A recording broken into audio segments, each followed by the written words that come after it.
Hi viewers, welcome back to another video. ಇವತ್ತು instant rasam.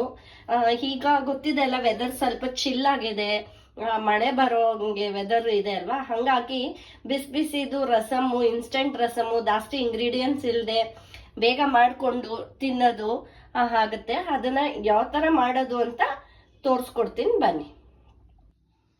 ನೋಡಿ, ರುಚಿಗೆ ತಕ್ಕಷ್ಟು ಉಪ್ಪು, ಬೆಳ್ಳುಳ್ಳಿ ನಾನು ಜಚ್ಕೊಂಡು ಬಿಟ್ಟಿದ್ದೀನಿ ಎರಡಿದು. ಇದು ಏನು ಖಾರ ಇಲ್ಲ, ಗುಂಟೂರು ಮೆಣಸಿನ್ಕಾಯಿ ಅದು ಒಂದೆರಡು ಇಟ್ಕೊಂಡಿದ್ದೀನಿ. ಇದರಲ್ಲೇ ಜೀರಿಗೆ ಮತ್ತು ಪೆಪ್ಪರ್ನ ಕುಟ್ಕೊಂಡು ಬಿಟ್ಟಿದ್ದೀನಿ. ನಾನೇನು ಇದರಲ್ಲಿ ಮಾಡೋದಕ್ಕೆ ಹೋಗಿಲ್ಲ, ಜಾರಲ್ಲಿ ಏನು ಮಾಡಲಿಲ್ಲ, ಕೈಯಲ್ಲಿ ಹಂಗೆ ಕುಟ್ಟಿರೋದ್ರದ್ದಾಗಿದೆ, ಕುಟ್ಟಂಗೆ ಇರುತ್ತಲ್ಲ ಅದ್ರಲ್ಲಿ ಮಾಡ್ಕೊಂಡಿದ್ದೀನಿ. ಸ್ವಲ್ಪ ಕರಿಬೇವು, ಸಾಸಿವೆ, ಎಷ್ಟು ಬೇಗ ಅಷ್ಟು ಸಾಸಿವೆ, ಟೊಮೊಟೊ 2 ತೊಗೊಂಡಿದ್ದೀನಿ. ಆ ಟೊಮೊಟೊ ಹಾಗೆ ಕೈಯಲ್ಲೇ ಕಿವುಚ್ಕೊಂಡಿರೋದಾಗಿದೆ. ಕರೆಂಟ್ ಯೂಸ್ ಮಾಡಲೇ ಎಲ್ಲ ಕೈಯಲ್ಲೇನೆ, ನಮಗೂ ಒಂದು ಎಕ್ಸಸೈಸ್ ಆಗುತ್ತೆ ಅಂತ ಎಲ್ಲ ಮ್ಯಾನ್ಯುಯಲಲ್ಲೇ ಮಾಡಿರೋದಿದು. ಈಗ ಬನ್ನಿ ಹೇಗೆ ಮಾಡೋದು ಅಂತ ತೋರಿಸ್ಕೊಡ್ತೀನಿ. ಸ್ಟವ್ ಮೇಲೆ ಪಾತ್ರೆ ಇಟ್ಕೊಂಡಿದ್ದೀನಿ, ಅದನ್ನು ಹಣ್ಸ್ಕೊಂಡಿರೋದಾಗಿದೆ. ಹೈ ಫ್ಲೇಮಲ್ಲೇ ಇರಲಿ. ಎಣ್ಣೆ ಹಾಕೊಂಡು ಬಿಟ್ಟಿದ್ದೀನಿ ಆಲ್ರೆಡಿ ನಾನು. ಜಾಸ್ತಿ ಎಣ್ಣೆ ಹಾಕೊಳ್ಳೋಕೆ ಹೋಗಬೇಡಿ, ಅದು ಒಂಥರ ಆಗುತ್ತೆ. ಮಾಡೋ ರೇಷಿಯೋ ತಕ್ಕನಂಗೆ ಎಣ್ಣೆ ಹಾಕೊಡಿ. ಸಿಮ್ಮಲ್ಲಿ ಇಟ್ಕೊಂಡ್ಬಿಡೋಣ. ಎಣ್ಣೆ ಕಾಯಿಲಿ. ಎಣ್ಣೆ ಕಾದಿದೆ. ಈಗ ಸಾಸಿವೆ ಹಾಕೊಳ್ಳೋಣ. ಚಿಟಪಿಟ ಅನ್ನೋವರೆಗೂ ಬಿಡೋಣ. ಅದ್ರ ಮುಂಚೆ ಏನೋ ಹಾಕೋದ್ರದ್ದು ಬೇಡ. ಚಿಟಪಿಟ ಶಬ್ದ ಬರುತ್ತಲ್ಲ, ಅವಾಗ ನಮಗೆ ಗೊತ್ತಾಗುತ್ತಲ್ಲ, ಅಲ್ಲಿವರೆಗೂ ಇಡೋಣ. ಅದಾದ್ಮೇಲೆ ಕರಿಬೇವು,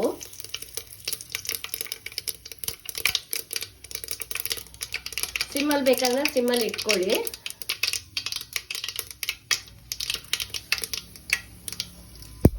ಗುಂಟೂರ್ದು ಇಟ್ಕೊಂಡಿದ್ನಲ್ಲ ಮೆಣಸಿನ್ಕಾಯಿ, ಅದನ್ನ ಹಾಕೊಳ್ಳೋಣ.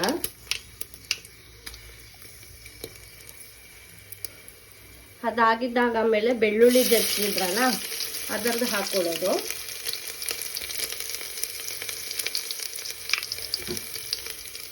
ಟೊಮೊಟೊ ಕಿವುಚ್ಕೊಂಡು ಇಟ್ಕೊಂಡಿದ್ರಲ್ಲ ಎಲ್ಲರದ, ಅದನ್ನು ಹಾಕೊಳ್ಳೋಣ.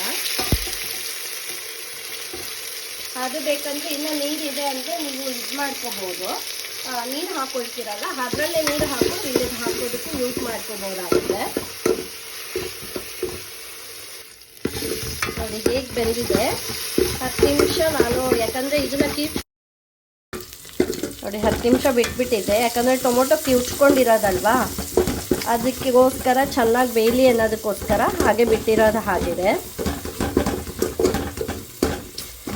ಮತ್ತು ನಾನು ಪಿಂಕ್ ಸಾಲ್ಟ್ ಹಾಕ್ತಾ ಇರೋದಲ್ವ, ನೀರು ಹಾಕಿದ್ದಾಮೇಲೆ ಹಾಕೋಣ, ಅದೇನು ಕರ್ಗೋದೇನಿರಲ್ವಲ್ಲ. ಕಲ್ಲುಪ್ಪು ಅಂದರೆ ಹೀಗೆ ಹಾಕ್ಕೊಂಡ್ರೆ ಸರಿ ಹೋಗುತ್ತೆ. ಇವತ್ತು ಪಿಂಕ್ ಸಾಲ್ಟ್ ಇಟ್ಕೊಂಡಿರೋದ್ರಿಂದ ಏನು ಇದು ಹಾಕ್ತಾ ಇಲ್ಲ.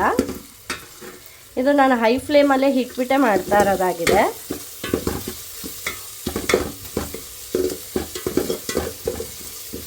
ನೀರೆಲ್ಲ ನೋಡಿಕೊಂಡು ಕರೆಕ್ಟ್ ಸಮ ಪ್ರಮಾಣದಲ್ಲಿ ಹಾಕಬೇಕಾಗತ್ತೆ.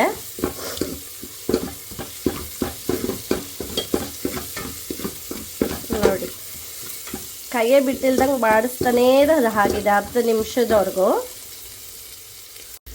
ಈಗ ನೋಡಿ ಅದು ಆಗಿದೆ.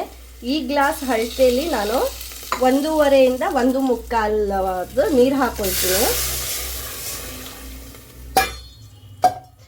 ಆಗಲಿ, ಇದು ಕುದಿ ಬರೋವರೆಗೂ ಹಾಗೆ ಇದು ಮಾಡೋಣ.